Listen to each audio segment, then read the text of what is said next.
All right, here we go. August 10th in the crypto world, and things keep moving forward, getting more and more exciting. And some people see this as tense and stressful, but I just see it as pure excitement. And a lot of people are getting really anxious, really antsy. And I got to tell you, this isn't about getting rich quick. This is about generational wealth. And, most people never even have that opportunity. So the fact that, we're antsy about it is almost comical, that it hasn't happened already. Generational wealth, is usually something that takes a lifetime or multiple generations to create. And I truly believe that we're going to have the opportunity to do that in a very short time frame here, a time compression scenario. So don't get discouraged. Prices are still going up and down. Remember, the true prices have not gone in place for any of these cryptocurrencies. We're all still in the total speculation mode.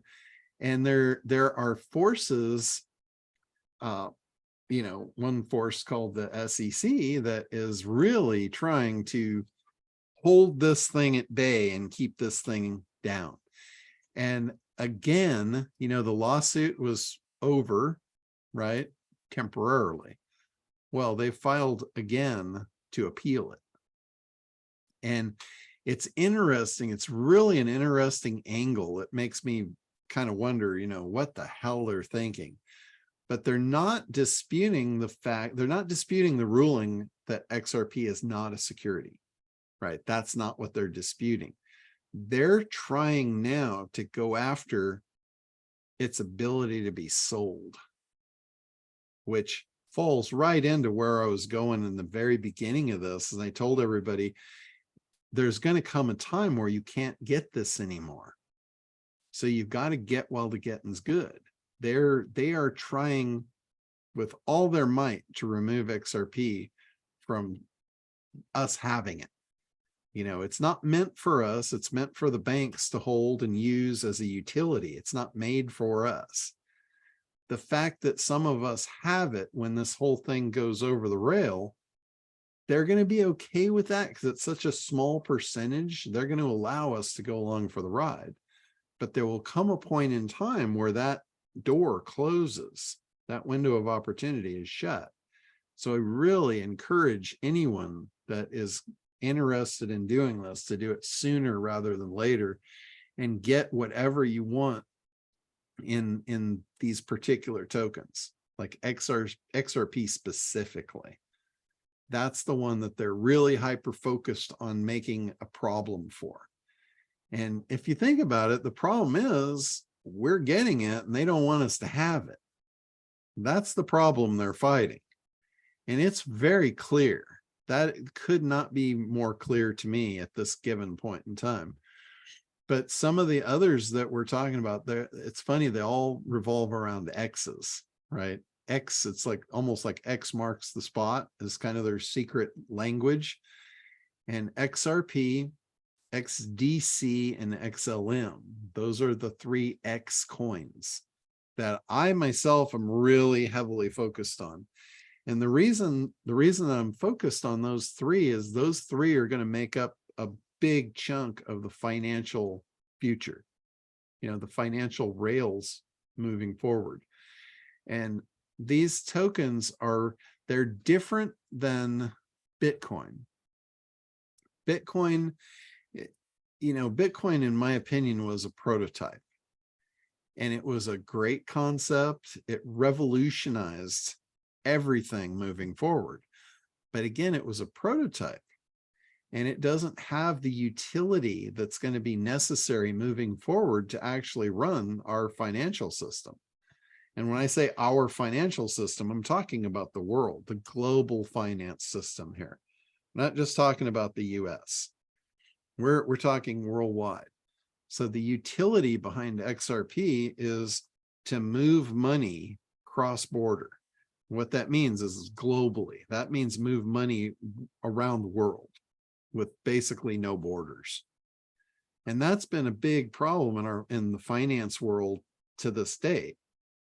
It's going to solve that problem. So again, it's made for banks. Banks are the ones that move that money. They move that utility around the world. So it's made for them. It's not made for us.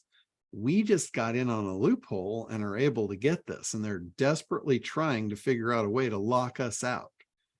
You know, the SEC was successful at this for a couple of years, getting it removed from most of the US exchanges. And when they lost the lawsuit, it opened back up. And right now, temporarily, it's available back on all the US exchanges, including inside of crypto Roth IRAs, which that right there is the gift from heaven. You know, as far as I can see, that is an absolute gift to all of us, because a little bit of money put into a Roth IRA right now, when this thing takes off, and you know, it could be next month, it could be next year, it could be 5 years from now, it's going to take off. The financial system is going to get flipped over. You know, nobody knows when that's going to be. We can all speculate, and I've got some ideas about it, but I don't know that I'm right. I'm probably not, but it's going to happen soon. It's going to happen. I'm almost 100% sure it's going to be less than 5 years. And when you're talking about building generational wealth in a 5-year time frame, that's something the world's never seen before. Not for us anyway, not for people on our level. You know, generational wealth is being in the right place at the right time, and we are in the right place at the right time. And when you look at how many people know about this and how many people are doing it, it is such a small fraction of the population, you wouldn't even believe it. Like if you look at the number of XRP wallets that are out there, it's less than the people that live in the city I'm in. It's less than the population of my city, and that's globally.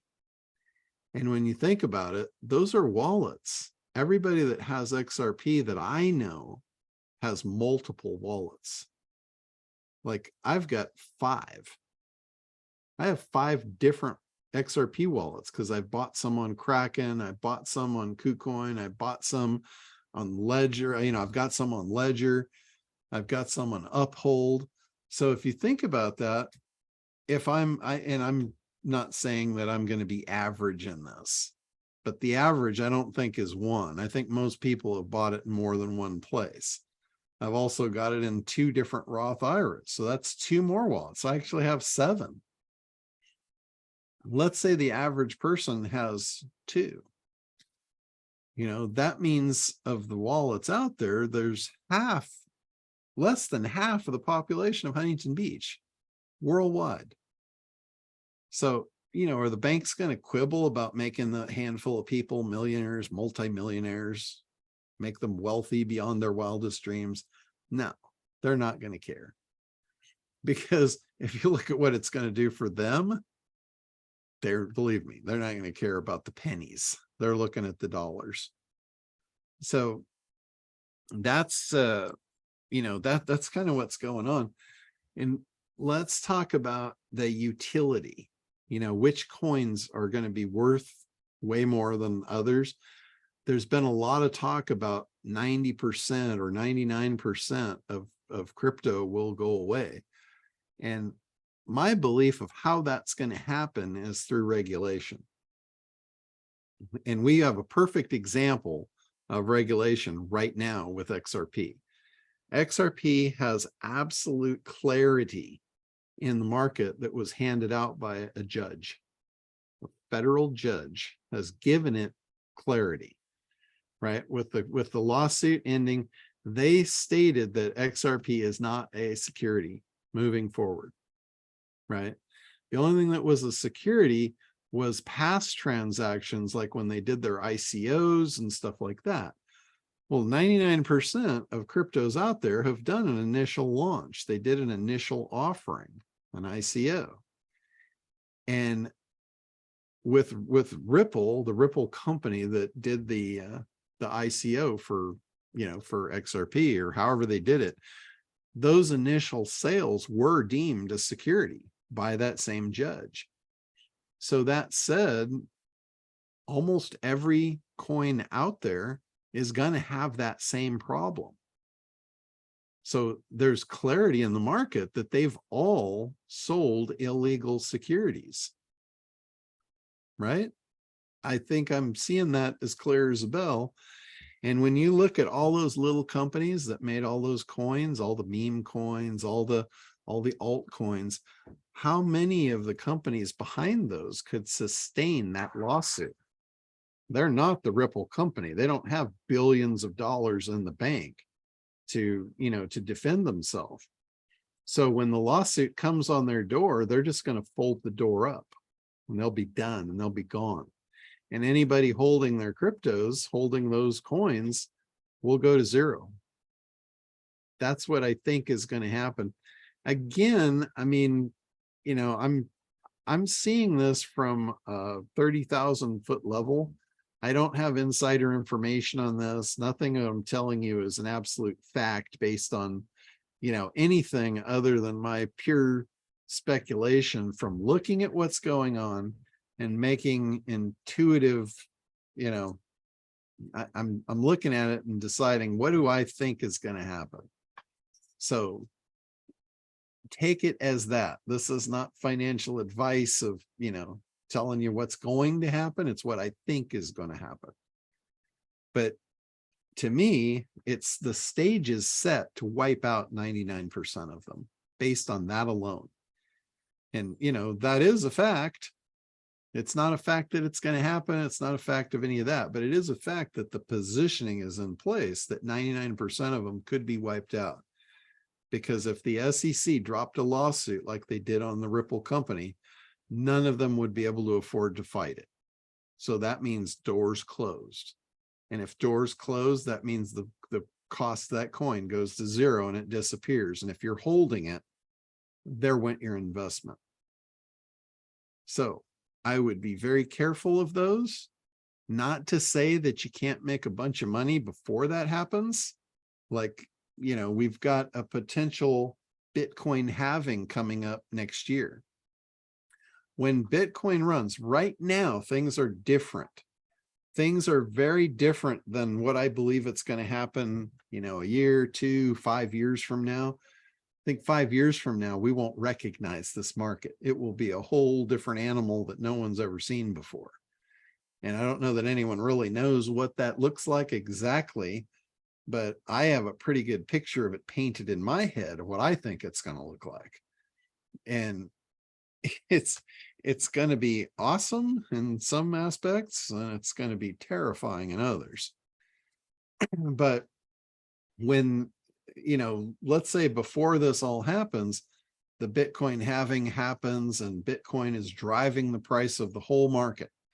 Like when Bitcoin goes up, generally the whole market goes up, in relation. When Bitcoin goes down, the whole market goes down. Like, look at what's happened over the last couple of years. It's proof. Bitcoin went from 60 something thousand dollars down to 20 something thousand dollars. So it's lost, 2/3 of its value.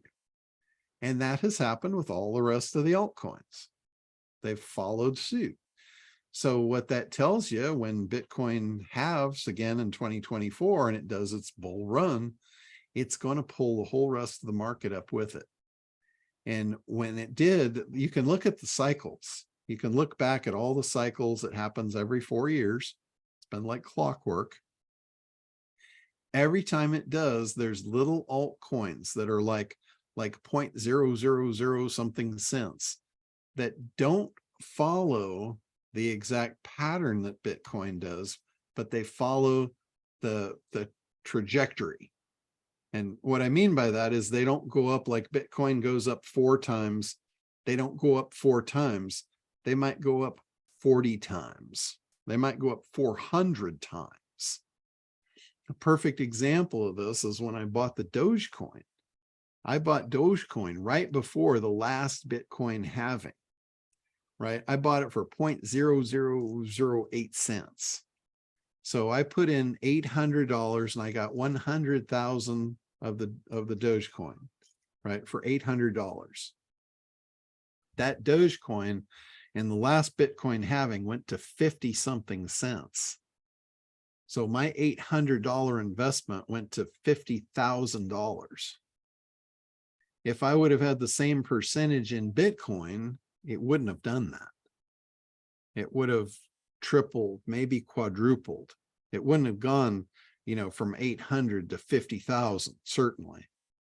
So there's a lot of opportunity in some of these small players before regulation hits. But I can tell you, it's like a crapshoot. It's like playing roulette, because the regulation could literally happen any day. Congress could come out with regulation tomorrow. I'm not saying they're going to, but they're going to at some point. There will come a day when they lay the regulation out and that game will be over. And it's like playing musical chairs. If you're stuck in the wrong chair, when the hammer drops, you're going to lose. So I just want you guys to know that. I want you to beware and be careful of that. That's gambling. Like in any investment really is a gamble, but the odds and the percentages, that's like a big risk gamble. Knowing that something could potentially go to zero and 99% of them are going to do it based on what I said about that regulation, that in my opinion is a massive gamble. Like I take some crazy ass gambles because, I just do. And that even looks scary to me. Knowing it's coming, that's like playing Russian roulette. That's not a game I will entertain. And because of the outcome, it's too big of a downside. But shifting gears, where am I putting my money? I'm putting my money on the horses I believe are going to win. That's the X's. And the reason that I believe they're going to win is because of their utility. And when I say utility, they're made to do something, and that they're going to do something. They're going to provide a value of the future. And the X's are going to provide the value, the framework of the financial future. And it's as set in stone as I could possibly imagine. When I see, what they've done, the positioning globally, the Ripple company didn't just start yesterday. They've been positioning XRP and the framework and the ground, laying the foundation of all this for over a decade. And they're really, really in place and solid right now. Countries are literally starting to turn this thing on. They're not, they're not using it yet. It hasn't fully gotten adopted and been put into play yet. But when it does, that's when we're going to see a difference in the price. That's when we're going to see the actual true value show up, which no one has seen the true value of crypto yet.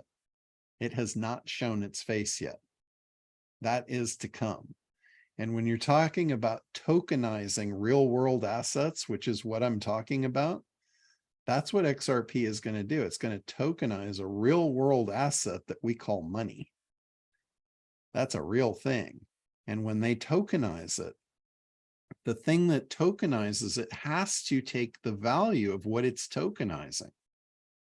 So if you're talking about all the bank money that's moved worldwide between banks, and you tokenize that with the utility of XRP, that tells me that that XRP is going to take on that value.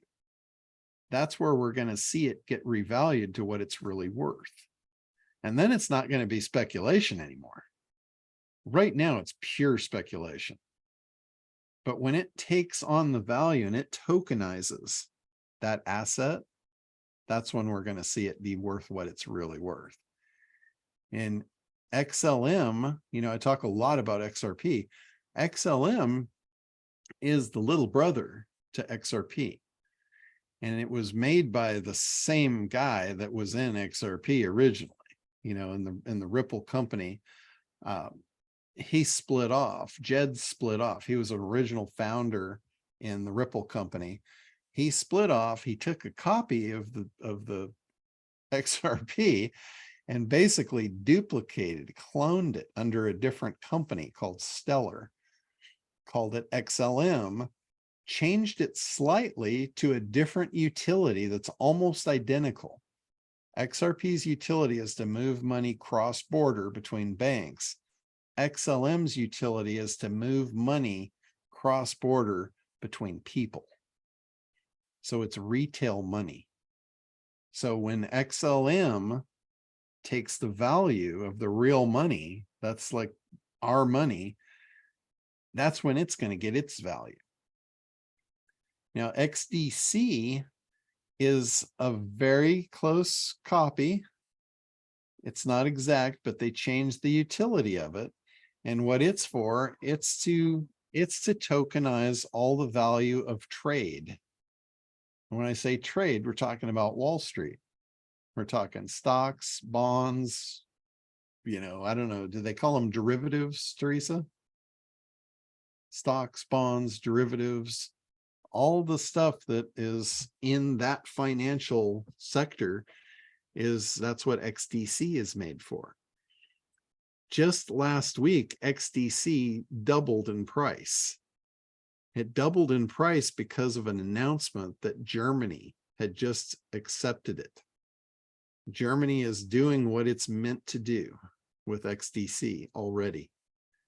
So as this goes out, as this populates throughout the countries, like I said, I don't know if this is going to take a month, a year, several years. Eventually, when this thing is all in place and it's all adopted and it's being used worldwide, that's when we're going to see its true value. And when I was buying XDC, I was buying it at 2 cents. And that wasn't that long ago. And I don't know where it's at today, but it's probably somewhere around 6 cents. And for something that is 6 cents that hasn't taken its value yet, and you can kind of figure what the value of this thing is going to be when you take the value of all the trade and you plunk it on here and it tokenizes all that value, not going to be 3 cents. It's going to be thousands of dollars. I mean, that's like if I told you, if I told you I would sell you $1,000 bills for 3 cents right now, how many would you want? I mean, to me, that's what we're talking about here.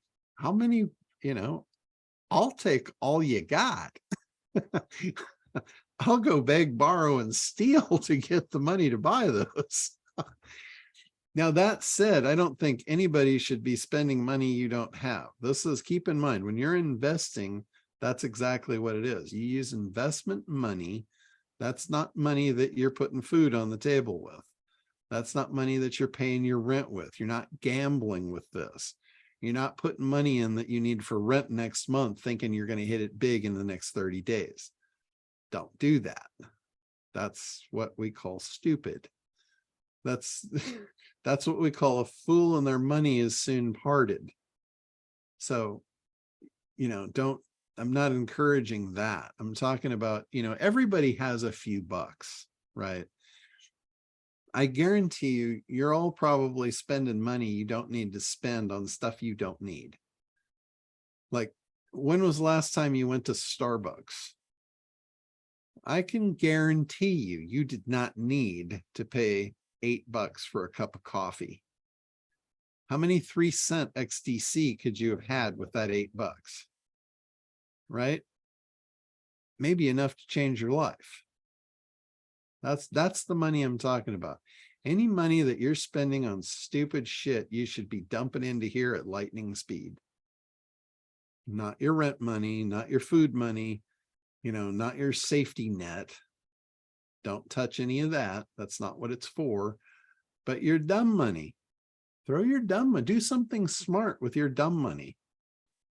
You have a chance right here and now to change your life by doing something smart with your dumb money. Right? And if it doesn't happen, You just missed out on a few cups of coffee. It's not a big loss. So that's the 3 X's. The people that are tied into this, it's amazing to see historically, like how this is all transitioned through the system. Like Ripple, the company Ripple is the one that created the XRP. The Ripple company was once called OpenCoin. I couldn't remember last time we were on the call. I couldn't remember what it was. It's OpenCoin. OpenCoin was the company that Elon Musk invested in. When Elon started PayPal with I think it was Peter Thiel. So Peter Thiel and Elon Musk, they created PayPal. Their goal was to create the worldwide money system. Their goal was to create the new world financial system. That was why they did it. They had an idea that was big and bigger than life. And they started the PayPal company. Shortly into it, they realized that it wasn't right. They realized it was great. It was a good thing, but it wasn't right to do what they had initially set out to do. And when Elon Musk realized that, he pulled out. He sold out his share in PayPal. And what did he put it into? He put it into OpenCoin, which became the Ripple company.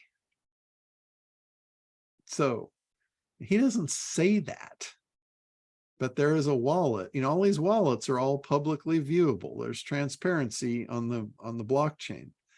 There's a wallet out there with his name on it that has 8 million shares of XRP in it. It's coincidental maybe that 8 million is the exact founder share that the OpenCoin split when they turned into Ripple for the founders. Coincidence, maybe? I don't think so, but so it's really fascinating how all this, has transpired over the years. And we're talking about a decade here. OpenCoin was 10 years ago. Ripple just had its 10-year anniversary as Ripple. So OpenCoin was prior to that. And it's been a fascinating journey. But the people involved in it, if you haven't been up to speed on it, they're moving people in and out of the Ripple company like chess pieces on the board globally. They're taking global people from around the world and bringing them under their wing. And they're taking people that were under their wing on their board, and they're planting them in strategic places inside governments. Like Rosie Rios is a perfect example of this. She was the treasurer of the United States. She's now on the board of Ripple. The person she replaced on the board of Ripple is now the US treasurer. I mean, they're interchanging them like pawn pieces on a chessboard. They're playing a very large game here. And I don't think most of the people in our Congress have any clue what's really going on. I think they're just, a lot of them are just have no clue. They're just along for the ride, and they feel important, but they're not. They have no say in what's about to happen, and they're just along for the ride. And again, this is all just my speculation, my view on this. But the more I see, the more I think I'm right. And every day, it's like people are asking me, like, how long is it going to take? When's it going to happen? And I said, based on the congressional hearing with Yellen, the way she laid out, they have a plan. The plan is already in place. She laid out the plan for Congress of how this is going to take place. And remember, she said it's going to happen on a Friday night. The banks are going to close on a Friday. She didn't say which Friday, but she said a Friday. It will be a Friday. And they'll be down for so many days. And during that time, we'll switch over the entire financial institution, the whole framework. And that's when it will go to digital currency. And at that point, money, the way we know it, will be gone. I mean, it's been gone for a long time if you think about it. Most of us don't use cash anymore. If you talk to most young people, most people like 30 and under, they haven't touched cash in years. They use Apple Pay. I mean, they're paying for everything with Apple Pay and Venmo and God knows what else, but they're not dealing in cash. Cash isn't a part of their world. The only people that are going to squawk and quibble about losing cash is people in a certain age bracket that don't really, they're just outside that bubble, you know, they're in their own bubble and their bubble's about to pop and there ain't nothing they can do about it. But it's not going to hurt them. It's, you know, it's not like they're taking your money away. They're not. They're just digitizing it. Remember, that's what I talked about. They're digitizing everything. That's the whole use of the utility of the cryptos of the future, is to digitize real world assets. That's what's going to make the crypto valuable, because whatever they digitize has to take on the value of what it's digitizing. That's the huge, massive opportunity for us, is to buy these empty shells. XRP is an empty shell to hold value. And you're buying it, you're buying the value of what's going to go inside that shell for the price of the shell right now. That's what we're doing. We're buying empty shells at the value of the shell alone. And just wait till you see what that Easter basket gets filled up with. So that's the way I see it. That's what's on the horizon. The more of those shells that you're holding, when they get filled up, the wealthier you're going to be. So, you know, how much is each one going to be worth? Nobody really knows. There's some really smart economists and, you know, people that really have a good grasp on how things work in the finance world and all that, that have done some, you know, baseline calculations. And they say the number that I've heard multiple times that all comes up the same for XRP. And I know this sounds absolutely absurd. When I first heard it, I'm like, what are they smoking? But the more I hear it and the more I see it, the more I understand it, the more real it becomes for me. The number they're throwing out is $125,000 per shell, right? And they're coming up with that number, calculating out full adoption of all the money that the banks transfer. When they calculate if all that was rolled in, every country worldwide was on the same playing field, and we had full 100% adoption of 100% of that money, that's how they're valuing it. Now, chances are that's not going to happen tomorrow. Chances are it's probably not going to happen in the next year, but chances are it's going to happen in the next 5. So, because when you think about it, when the dominoes start to fall, they're going to fall very quickly. It's not like one country's going to do this and the rest will think about it. They're all sitting down at the table thinking about it now, and they have been for the last decade. It's just a matter of when. It's going to happen really quickly. So when that happens, it will be too late. It's not like you're going to have a chance to think about it. When that happens, it's going to happen overnight. And it literally will be too late.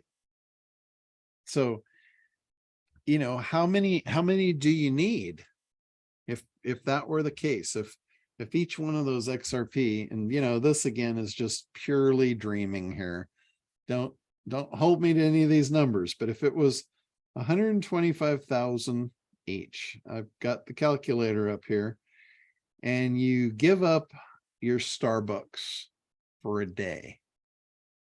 And I don't do Starbucks. So does somebody know how much a cup of coffee at Starbucks is? Is it $5, $8? 10 About bucks, $6. $6. Okay. So $6. And right now, let's say XRP is let's say it's $1. It's not $1. It's like somewhere in the 60-cent range. But let's say worst case scenario, let's say it's $1. So you give up 1 cup of coffee and you've got 6 of them at $125,000 each. You just got $750,000. Is that worth giving up a cup of coffee?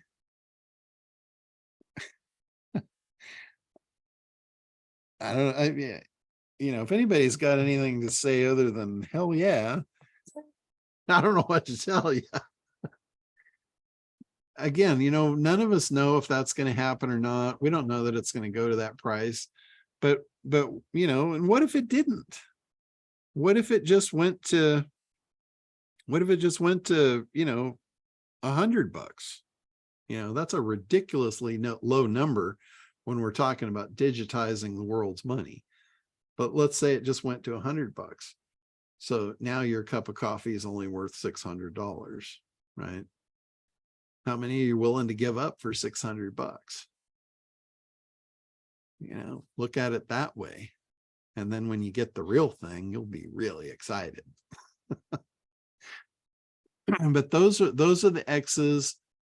I talk about other crypto coins that are, I don't know that they're equally as valuable, but they're highly, highly valuable because of utility. And just recently, I've kind of been getting my head wrapped around how this is.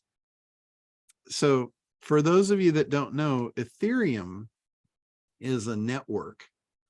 Ethereum is like a framework network that other coins can operate off of, almost like a template. So they can run their games on that backbone. So that makes it valuable, right? But the problem with Ethereum is the costs involved. They have a thing called gas fees. The Ethereum is, again, it was a very early on project, kind of like Bitcoin. So, and they've been updating it, but I think it's a little antiquated. And again, this is just, I'm not an expert in blockchain. I'm not an expert in cryptocurrency, but from what I see, I think it's antiquated. It's not up to speed with like how many transactions per second it can do and the cost of actually running your project on it. But that's what it is. It's a framework for you to be able to run projects on top of. So it does have a utility to it. It does have value. And I think it's going to be around in the future. But when you compare it to something like HBAR from the Hedera company, that's an equal framework for projects to take place on. And it's just like the value of XRP with Ripple. It does, fractional stuff at lightning speed. And it's monumentally more powerful than Ethereum is. Like HBAR does like 10,000 transactions a second. And the fees are next to nothing. So when you look at that as the speed, it kicks the ass out of Ethereum as far as speed and cost. And what do you think is going to be valuable in the future? Speed and cost? And again, I equate all this shit to the internet. I've seen this. I've been to this barbecue twice. This is the 3rd time I've attended the barbecue. And it was the same the first 2 times. I'm expecting it to be the same the 3rd time. Look at what was so important back then. It was speed and cost. High-speed internet. That was the biggest moneymaker around in those days. And who was going to acquire the customers was the lowest cost provider of the highest speed internet. So what does that say when you compare Ethereum to HBAR? Who's going to be the winner there? I'm putting my money in HBAR, not in Ethereum, because of that. Casper is the same thing. It's got all the same thing. And when you go to the websites of these projects, like you can go to the HBAR website, you can go to the Casper website, and they're very transparent what they're doing, who their partners are. You will be shocked if you see the partners that are aligned with HBAR and Casper in comparison to the partners that are aligned with Ethereum. So again, I'm playing this as the smart money in the smart places. So, you know, when I'm telling you guys which ones I'm buying, I'm telling you why I'm buying them. So another one that I really think, and it hasn't gotten as, it's actually got more press, I think, than the rest because of Kevin O'Leary. Kevin O'Leary was pushing algo. And, you know, I don't trust that guy as far as I could throw him. And he has completely disappeared off the scene now because of, you know, fraud and whatnot that he's been involved with FTX and Sam Bankman and, you know, all that stuff. You know, I think he's probably just dirty as sin. But, you know, that project that he talked about with Algo, it's got a lot of the same qualities that HBAR and Casper have. And again, it's low cost, it is high output, it's got a lot of good utility. So I would put that in as like my 6th pick. My picks would go, you know, for me, it goes XRP, XLM, XDC, and Hedera, HBAR, and Casper are neck and neck. And right behind that would be Algo. So that's where I'm stacking my pennies. Now, beyond that, I've bought a lot of other oddball cryptos, you know, just random. You guys have heard me talk about, you know, stupid shit that I do, and I don't care. I'm not really going to talk about those because I don't believe in, I don't have the belief system in those because I don't know enough about them. The ones, the 6 that I just talked to you about, those I've looked at pretty extensively, and I have a pretty strong belief in them based on what I've learned. So those I feel comfortable with, you know, with talking about, recommending, all of that. Now, the next thing is, how do you buy them? How do you hold them? How do you store them? I think any of you, I don't really care what your age is, because this is different. We're going to see something that we have not seen before. Typically, when you talk about IRAs and you talk about a Roth IRA, it's for a person of a certain age. And when a financial expert will recommend something to you, it's based on your age and the growth rate of the asset inside the vehicle, right? They're not used to what we're about to see. So they have no experience in recommending what I'm going to talk about. And this is a value in an asset class that has the potential in a very short time frame to go absolutely through the roof. I guarantee you there's nothing that you could put into a traditional financial investment that's going to have the capability of doing what this is going to do in the next few years. It hasn't existed in my lifetime. I think it's just going to be something like we've never seen before. Based on that, I'm going to tell you, I don't care how old you are. I think putting XRP and XLM inside a Roth IRA right now would be a good thing for anyone to do that can afford to do it. And the thing is, you've got to hold it in there for, I think it's 5 years. And you have to be at least 59 and a half to take it out. So that's my understanding. I could be wrong, but, you know, check with whoever you go through to make sure that that's right. That's my understanding of it. So, and the other thing, my other understanding of it is when you put money into a Roth, it's after you've paid tax on it. So it's your money, you put it in, but when it comes out, it's 100% tax-free on the growth inside it. That is where the gold lies in this scenario. And that's where I say, I don't care how old you are, it's not going to take decades and decades for this to do what it's going to do. This is going to happen quickly. And that's where I think this is a really good place to hide that. And I don't mean hide it, but sock it in so you can get the tax benefit of getting that money out of the system without getting slaughtered on taxes. Because most of you have never been in the tax bracket that I think you're about to be in, you know, if this goes the way that we think it's going to go. And I don't think you're used to paying those kind of taxes. And I guarantee you're not going to like it.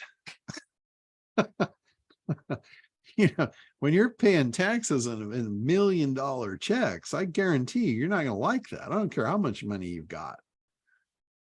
But when that money comes out of that Roth, it's tax-free. It's a gift. You know, it's whether you get it or you pass it on as an inheritance, it doesn't matter. You know, it's a gift. You don't have to pay taxes on it. So there's no one I wouldn't recommend that to at this point. I would open a Roth and I would put whatever you can afford to put in there, and I'd put it on XRP and XLM. You know, algo you can also get in there. You cannot, I've never seen a Roth IRA account yet that you can buy Casper and HBAR and XDC, but they all have XRP and they all have XLM. And right now you can get the XRP and the XLM because when the lawsuit ended, they opened the door for XRP and it was like a mad rush to get it in your IRA. So they could close that door. That door could close at any time. And that's what I think is happening with the SEC has reopened the case for appeal. And they're not going after the appeal to say it's not a security. They're okay with that, but they're going after the appeal to try and get it removed from trading. They don't want it traded. Like, you got to ask yourself, why is that? Of the thousands of cryptocurrencies out there, why are they so concerned? Why are they so hyper focused on keeping you from that one? I mean, that if that doesn't paint a pearly picture, I don't know what does. So for me, while it's available, I'm going to get all I can. And I'm damn sure going to get it in a Roth IRA, all I can, while I can. Because they won't try and take it away from you, but they're going to eliminate your ability to get it at some point. So whoever's holding it, like, you know, it's musical chairs. If you're sitting in the right chair when the music stops, you're going to be sitting pretty. If you're not, you're going to be on your ass because you don't have a chair under your butt. Hey, John, can you just bullet point the process? Like, if I have my if I have my XLM and XRP on the dongle, what is the mechanical process to get it from from the dongle into a Roth IRA? I have a Schwab account. Okay. Yeah. So when you're talking about the dongle, I'm assuming you're talking about your Ledger device. Correct. Okay. So he's got his crypto in cold storage on a Ledger wallet. Now, here's my understanding. You cannot move crypto, and I don't know that this is true. You'd have to check with the IRA company. But as far as I know, you can't move crypto into the IRA. You have to put cash into the IRA and then purchase the crypto in the IRA itself. My understanding only, I don't know that that's true, but that was what I was told when I was doing it. So you need to pick a company that you can do your Roth IRA with. I did 2 of them. I did one originally with Bitcoin IRA, and it's bitcoinira.com. That said, I wouldn't recommend them. And the reason is because when I did that, I didn't know of anything else. I was just, anxious to get it in, and I was happy I did it. But as I've gone on, I noticed they're chipping off fees every month. And I wasn't aware of that. So every month there's a fee, a service fee. It's like $15, $20 a month. and they're just chipping away at my IRA, and that pisses me off, for lack of a better word. So after that, I opened a second one, and I opened that through iTrust Capital. And that one, there's no fees. The only fees is when you trade it, there's a 1% fee, and you're going to get that anywhere. So that's standard. But there's no monthly fees, there's no setup fees, there's no annual fees. It's your money is your money, and it sits there until you're ready to cash it out or trade it. I do have an affiliate link for iTrust Capital that if you use the affiliate link, I believe when you fund your account, I think they're going to give you $100 in free Bitcoin that you can trade and do whatever you want with. The affiliate link is simple. It's internetdominators.com/iTrust. So if you use that, basically you get $100 and I get $100 worth of free Bitcoin. You don't have to, you can go direct if you want. That's no problem, but I just wanted to throw that out there. But iTrust, if I were to open a Roth IRA right now, I would use iTrust Capital. And I'm probably going to wind up transferring my one from Bitcoin IRA over into that one and consolidate them. So that's what I would do. When you do that, you have to send them money. You have to send them physical cash money, whether it be a wire or a check or a bank transfer or whatever.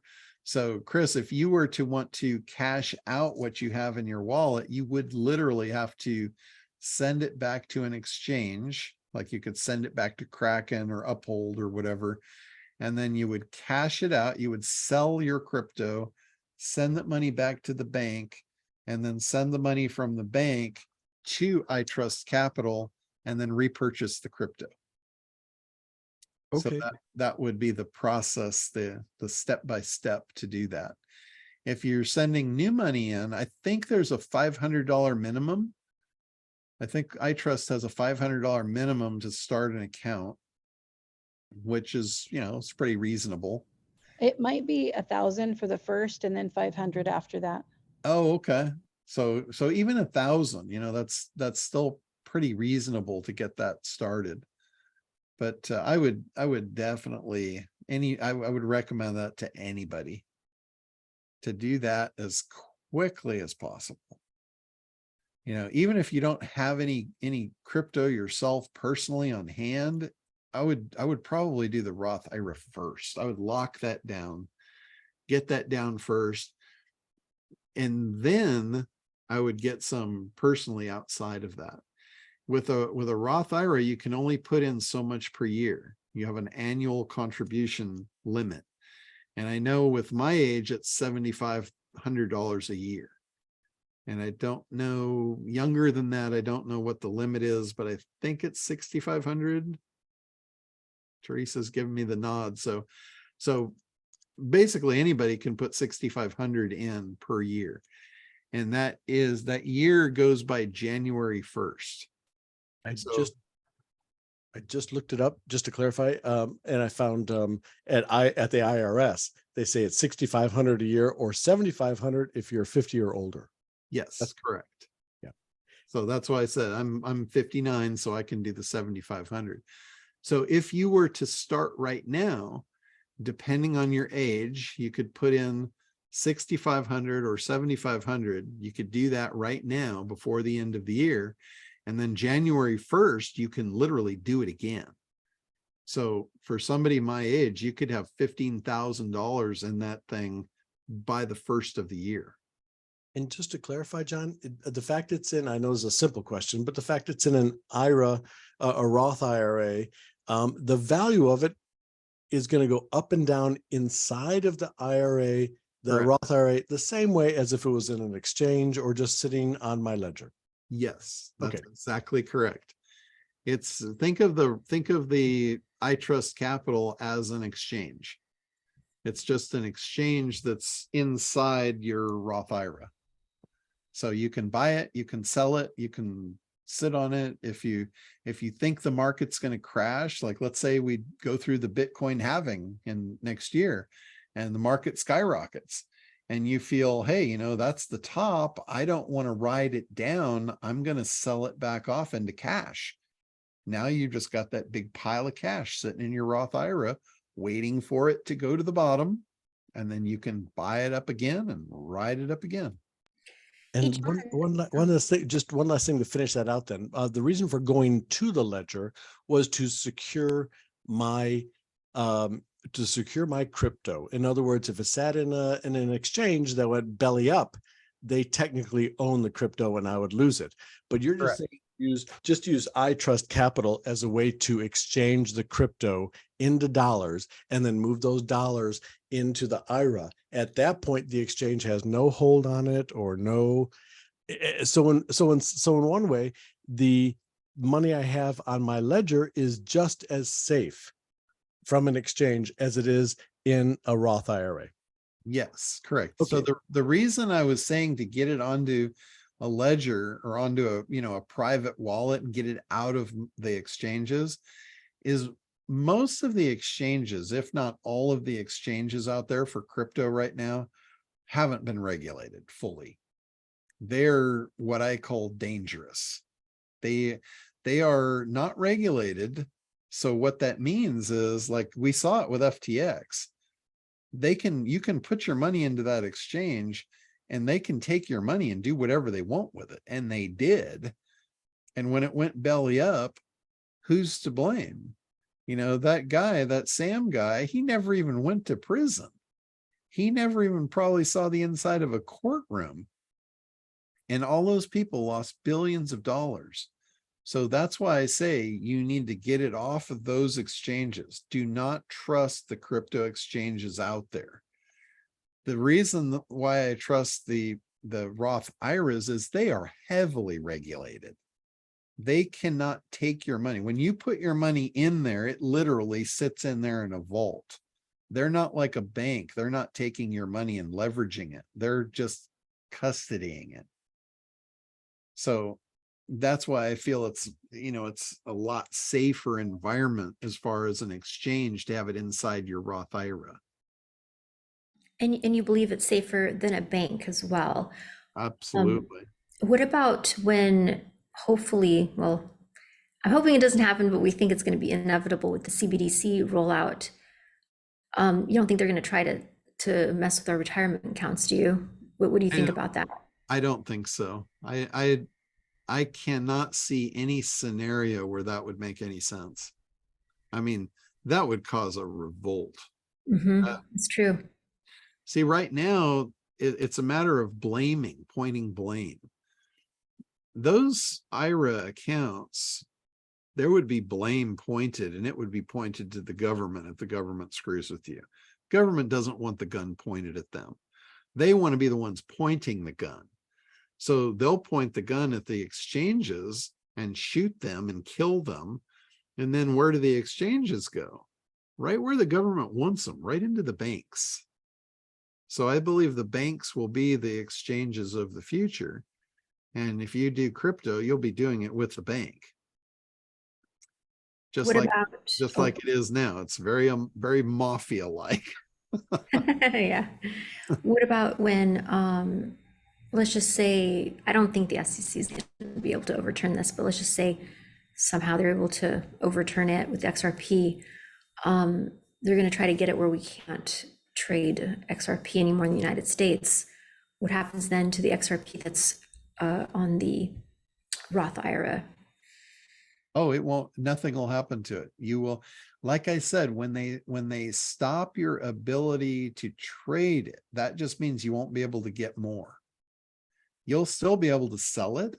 They will happily buy it back. That's their goal. You know, when you hear this stuff on YouTube where they're talking about the buyback, they want to buy back your XRP. That's what they're talking about. Most of them don't really know what they're talking about. They're just parroting what they've heard from other people. They hear buyback and they put something to it that is not the real meaning of it. But the banks will always be willing to buy back your XRP at whatever the common value is, because it was meant to be there in the first place. You know, like all money flows back to where it was originally meant to be. We just get to hold it temporarily, but it always eventually flows back to where it came from, which is the banks. So the banks will buy that back happily. And as long as we can't buy it, the public holding will just keep diminishing. It'll just keep reverting that value back into the banks, which is where they want it. So that's why I don't think we'll be able to get it, but we'll always be able to sell it. I think I may still have at least a certain percentage of it self-custody myself, just to be on the safe side, but Oh I yeah. do like also this other tax-free option, which is fantastic, you know? Yeah. Yeah. Like for me, I don't trust banks. I just don't. So when the banks become the crypto custody and they are the exchanges, I'm still leaving the majority of mine on my cold storage wallet under my own custody, because I trust me. I trust me with my money way more than I trust the bank or any institution. The thing with the Roth IRAs, you almost have to decide whether you're going to trust them or not. You can't go in half-ass and say, well, I kind of trust them. There's no other option. It's like you just don't get to choose. You can't custody your own Roth IRA. So, but the benefit, it's like the reward is worth the risk, I have a question. I'm not sure if you can answer right now, John, but I was gonna wire some over from my Wells Fargo checking, and I've done it in the past when I funded my IRA with iTrust. But as I'm going through, I wasn't sure if I could leave the same recipient or if they had changed any information. So I'm putting a new one in, and I put the bank name and I put their routing number, but my bank is saying, what's the account number? What's your recipient's account number? And I don't know, their article on it kind of didn't tell me.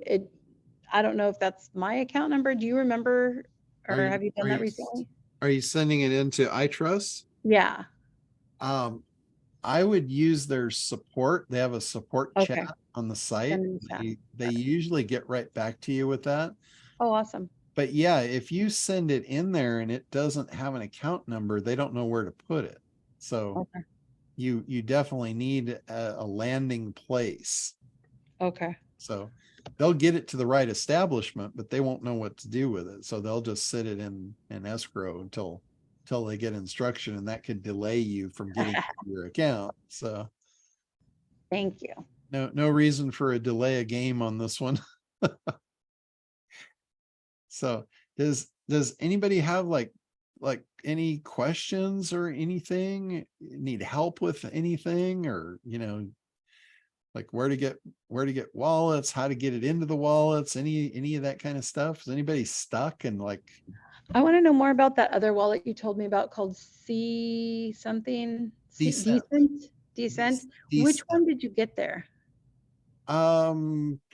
I just got the basic one, whatever the basic one was. It looks like it's biometric. Is that what you got? Yes. Okay. Yeah, it's a biometric wallet. It's called Decent, which is DCENT. Got it. And I don't really like it as much as the Ledger. And the reason I don't like it is it doesn't give me, like, when I look at the Ledger on my phone, it tells me like how much it went up and down day, month, day, week, month, year. And in the Decent, it just gives me the value of what I have. And so I don't really know, well, did it go up today? Did it not go up today? I don't know. Are you dividing your crypto between the wallets that you have, the cold storage wallets, or are you, okay. Yes, like I have 3 Ledger wallets, and I've got the Decent wallet. And yes, I am dividing it through them because there's an old adage, don't put all your eggs in one basket. So, what if I lose the keys to one of those? I don't want to lose everything. Yeah. So yeah, with the amount I have, I am splitting it between the wallets for sure. And Okay. I mean, maybe that's just paranoid, but I just call it safety. The other thing that I did too is I went on to Amazon and I bought they call them what do they call them? It's the crypto wallet cards where you put your secret passphrase. Oh, And I got the ones that are in stainless steel. So it's just like a little, looks like a credit card in stainless steel, and it's got the 24 slots to put your words. And then with that, I got a punch kit. That's like a bunch of, it's the alphabet in punches. And I got to tell you, it is a pain in the ass. but you need one of those for then every wallet you have, right? Correct. So I had to buy a bunch of them. And I sat here at my desk punching these things with a hammer. And I don't even want to tell you how many times I missed and smacked my thumb. Ouch. But you know, they have the one that I got, I'm pretty sure you recommended it. It had alphabet already in it. Like the tiles were already punched. Yeah. And here's why, when I actually went to use that, I found out that I didn't like it as much as I thought I was going to. Okay. And the reason is they only give you, I think, 4 or 5 spaces for each word. And a lot of the words are more than 4 or 5 spaces. So Well, mine were all 4. okay, well, I know in mine, like I had stuff like kitchen, you know, and with 4, you know, maybe you'd remember what kitchen was out of the first 4, or maybe not. So I'm like, yeah, I don't like that at all. And the other thing, what if the little lock pin comes out of it and all those things fall on the floor? Okay. I mean, I was like, it was a great idea and I love the idea of it. But after the reality, when it showed up and I was actually using it, it took me a long time to actually use it to begin with. I don't know why. It sat there on my desk for a long time before I actually used it. But once I actually used it, put it together, and I saw the flaws, I'm like, I'm not trusting my future with that. Okay. So I went back to back to basics. I ordered the stainless steel plates and I punched those things. Okay. And now I feel like that is such a weight off my shoulders that that's done. But man, what a pain in the butt that was to punch those in, every letter, you know, hammering it into stainless steel. I felt like an old school blacksmith. It was. But that's crazy. still the one you would recommend? The one you're doing with the punching? Yeah, I mean, there's other ones I saw too. There were scribes where you could scribe it in. Yeah. But I think with the scribes, I think they were recommending the aluminum plates. And I feel better with stainless steel because stainless steel is not going to melt. Now, aluminum is a soft metal and it has a lower melting. Like if it was in a fire, in a bad fire, the aluminum I think might melt.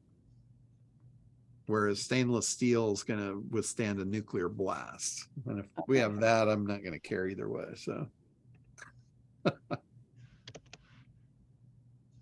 So that's why I went that direction. You know, I'd heard about this, and I, for the longest time, have been thinking about using the stainless steel. So even though it took you a long time, you still recommend it though, right? Because I was thinking about getting it because I have a different way of storing my seed phrases, but I think this is going to be a much better way long term. So I'm excited that you actually mentioned this because I've been pondering this for a while, and I'm actually wondering, do you remember what it was called? The one that was stainless steel. Was it? It was basically just stainless steel seed phrase cards. That's what I ran. I ran a search on Amazon for that, and there was a whole bunch of them. And I don't know that there's really any difference between what they are. So that one right there with all the little tiles, that's the one I was talking about. Like, what if you flip the thing up and the lock falls out and all those things fall on the floor? You know, I completely agree. That's why I didn't get that one. I was worried about that too. Yeah, but there's the punch set that's a QXXC. That's the company that I went through. In fact, that's the one I bought right there. $59. Oh, wait, let me see. I, Let me take a I picture. think it came with 3 and the punch set. Yeah. So which one did you get? Right there, the $59 one. Okay. So it comes with 3 cards and a punch set. And then I bought a couple extra cards to go with it. Yeah. It's got Oh, 3 and you literally sit there with a hammer and hammer them in. And they're, I'm assuming hammer doesn't come with it, right? no, you got to have your own hammer. But man, what a pain in the ass that was. Now you can also use those for like any kind of passwords. Like if you have passwords for your exchanges and stuff that you just want to keep secure, you can hammer anything you want into there. They give you 24 lines to do it. Mhm. But yeah, just have some patience with that process because it's not going to go quick. And here's the other thing too, you cannot miss. You only have one shot at punching that letter into that stainless. And yeah, if you miss, you're kind of hosed. And it's really hard if, like, let's say you hit it and it just, like, you only got half the letter. If you cock the thing off, like let's say a W, for instance, if you don't have it straight up and you hit the W down and you're at an angle, it's going to come out a V. So yeah, you need to pay attention and, really do that process right.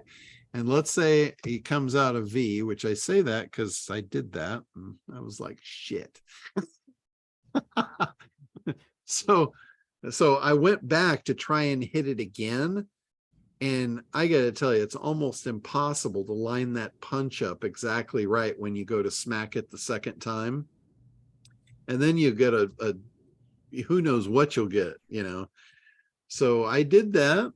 And what I wound up doing was I just took a third punch and I just punched the letter below it. So it came out clean. So I know what the letter above it was. So just, be careful when you're punching those things. It's a pain in the butt. I hope you don't mind me sharing again. I just wanted to point out, I did a lot of research on Amazon. And so with my ledger and with my passwords and with my $2,000, I have in my house $2,000 of small bills in 1s and 5s for the next earthquake. Because y'all remember the last earthquake. Yeah.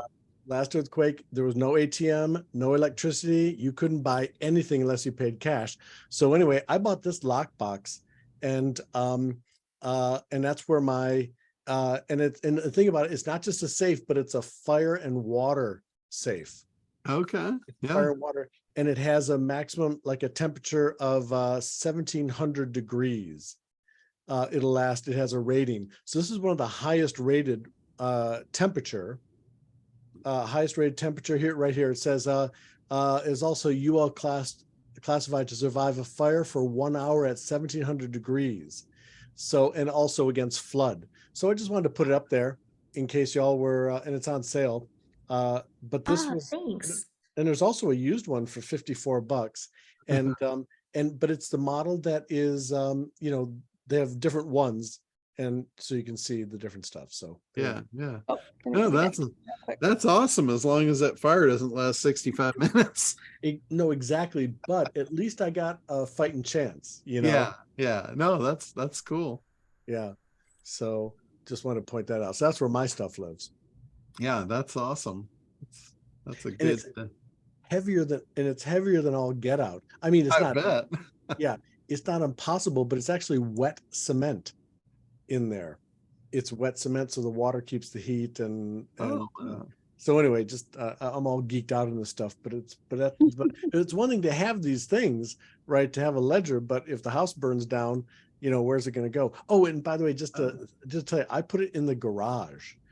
I have a detached garage. I figure if someone's going to steal something, they're going to come in the house, not steal stuff from my garage, shovels and stuff like that. And then also I just put the thing in a box, just in a regular cardboard box, because if someone breaks into the garage and sees a safe, They're gonna get the idea. Hey, I'll bet. So this way they have to go through the boxes to find the safe. So that's those are my tips. Thank you very much. Thanks. You should put it in the attic or something. Yeah. Well, that's the other reason for putting it in the garage. The Yeah, house is yeah. more likely to catch on fire. You know, there's a lot of people, what they'll do is usually the studs in the walls are, I think they're 16 or 18 inches apart. And what they'll do is they'll cut a hole in the drywall. And then they'll put the thing in there and then put a vent over it, like it's an air conditioning vent or something. And it's, you know, it's like hide in plain sight. That's smart. Yeah. So that might be something to think about. I'll put the model number in there. Hey, so can I ask you, I'll put the model number in the chat if you're interested in that. So can I ask you just a pathway question then, John? Because this is very enlightening for me. So I need to, I have about $1,000 of crypto on Uphold Okay. right now. So all I would have to do to get that into a Roth IRA is just transfer it out of Uphold back into the bank that I have connected to Uphold in the first place to get money into Uphold. I would just, so I would sell the crypto, get it out. And then, but going from the ledger, to go from my ledger where the bulk of it is into a Roth IRA, what are the steps that I would have to take? So you would basically send however much you wanted to send back to Uphold. And then it'll be sitting in Uphold, and then you cash it in there and just send it back to the bank. And to do that, to send it from the ledger to Uphold, I would just need to plug in the ledger, put in the proper passwords, access the ledger, and then from there in the software, it would say, hey fool, where do you want to send this money? Yeah. So in Ledger, you'll have different functions. One of them is buy, one of them is sell, one of them is send, and one of them is receive. So what you'll do is you'll hit send. I want to send crypto.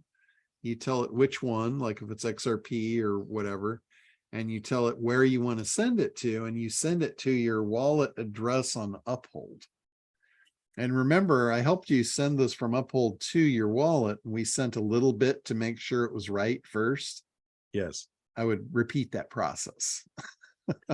See, that's the little tweak, the little thing in there that I knew you would know that I might not get from the instructions. Okay. So yeah, anytime I'm ever sending money to a wallet or, you know, or an address that I'm not absolutely 100% sure, I will send the minimum amount first just to make sure it shows up. Yeah. Then I'll send, you know, the rest. And it's worth the minuscule transfer or fee or whatever, just to have that security. That's a great idea. To me, it is anyway. Yeah, that's easy. All right. Well, I'm definitely going to do that. And then I love your reminder that we can do it this year. And then January 1st in the new year, we can do it again. So I think I'm going to move. Yeah. Okay. Thanks. Yeah. If you've got over the amount that you can put in, then yeah, you have the opportunity January 1st to double down. Coolio. Thanks much. I actually can't wait for January 1st because I hope, like everybody's hoping XRP takes off. I'm hoping it doesn't until next year because it gives me another opportunity to accumulate inside that Roth IRA. Yeah. And if I tried to hit that $7,500 limit and XRP and XLM was at its high point, I wouldn't get as much in there. But you know, it's falling off now a little bit, and all that means is that I get more shares in there. Exactly. Yep. There's a bright side to things going down, just as it's extremely sunny when it goes up. Yeah, I really don't care how much the stuff costs right now. I know where it's going to go. I'm very confident that it's going to get there in a short time frame. And yeah, so for me, the lower it goes, the more I can buy, the more I can accumulate. So I'm perfectly fine with it being down on its knees right now. Hey, can I say, I just put the lockbox model number and information in there. Uh-huh. Just one thing to remember, if you get that, there's people complain about the handle breaks off, There's a gasket that goes around in it. And to open it and close it, you're supposed to, you know how when you pack too much in your suitcase and you got to push down so you can get the zipper? You're Yeah. supposed to push down on the gasket and then open the handle. So again, just that little trick. And then the same thing when you open it, you got to push down the gasket, then open the handle, and this way it won't break. Okay. Okay, cool. Sounds like a winner. All right. Anything else before we wrap up? I'm really glad you guys are here and taking advantage of this. You know, this is going to be an awesome move for all of us. So, anything else before we wrap up? Thanks for hooking us up and dialing us in, John. Yeah, absolutely. Thank you, John. You're very welcome, Judy. Thank you. Very welcome. All right, guys. Well, if there's nothing else, we'll go ahead and wrap it up. I know I've got these things set for once a month, but I will be doing them more often than that. You'll just watch for the notices. If like really cool stuff happens, I will, I'll go back to doing it weekly. But yeah, just keep an eye out for the notices. And if you have any questions or anything, let me know. Or, if there's reason that we need to hop on and do another call, let me know. I'm happy to do it. So. Or I'll keep more of a lookout. I write in the crypto space, and I had not too long ago, like the treasury and stuff like that. I used to work in compliance, so it's like stuff that I see happening is. I remember when folks were having meetings, asking us to figure out solutions for things that I'm kind of seeing pseudo come to fruition. For fruition for like in the treasury and stuff. So I literally remember having conversations of like, this Bitcoin thing, what is it? Figure it out. What does this mean? Like I remember having those conversations. So yeah. Oh, and one last thing too, before we go, how would you guys like for me to buy some crypto for you? Of course. For nothing. And what, meaning what? Anybody up for that? I'm willing to buy you all crypto and give it to you. Oh my goodness.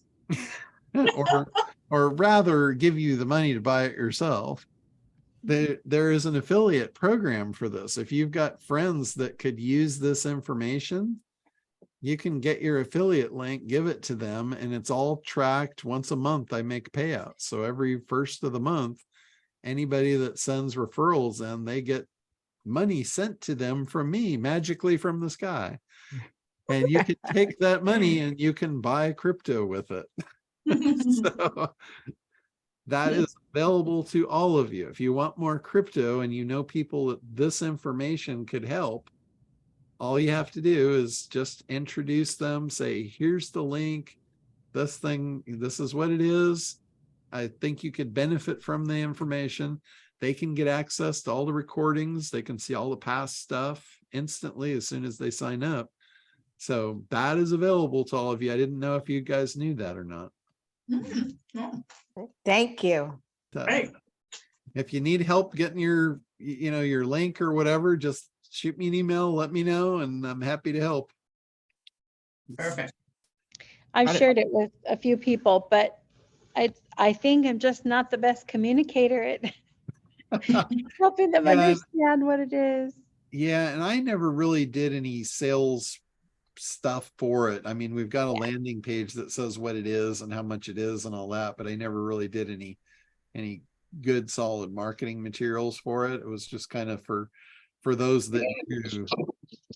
So yeah, that's what I shared, your landing page with the product page. But yeah, it needs to kind of be pre-sold before you send them there. Just tell them what you're doing and hey, I'm learning this in this group, and you might want to get along for the ride. for sure. Okay. Where is the link? If I tell somebody about it? Let me put it in the chat for you. Okay, I gotta find the sign up link here. To be, once you're an affiliate, you go into your Kartra affiliate offers, and then that's where I got mine, right? Yes, yes. So in the chat, I'm gonna put the link where you sign up to be my affiliate. And once you do that, once you're signed up as an affiliate, you can basically refer any of my stuff and make money with it. So I've got No, the I program. saw that you had that in the email about how to sign up as an affiliate, but what's the link if we want to give to somebody? Oh, gotcha. So shoot me an email and I'll look up your individual link, because every person has their own unique link for it. Okay, So send me, this is the link I put in the chat. If you're not an affiliate already, you can sign up for my affiliate program. And then if you want the, if you need help finding the links, just shoot me an email and I'll send you your personal link for it. okay, great, thanks. So, All right. Thank you. Everybody have a great Friday and weekend. yeah. Yay. you too. Hey. All right, guys. Well, let's, I don't want to jinx it, but let's hope XRP doesn't go to the moon before January 1st. So we get our IRAs flushed up. All right. Well, have a great time. Great week, Thank you, weekend, and we will talk to you all soon. thank Take you. care. Bye-bye.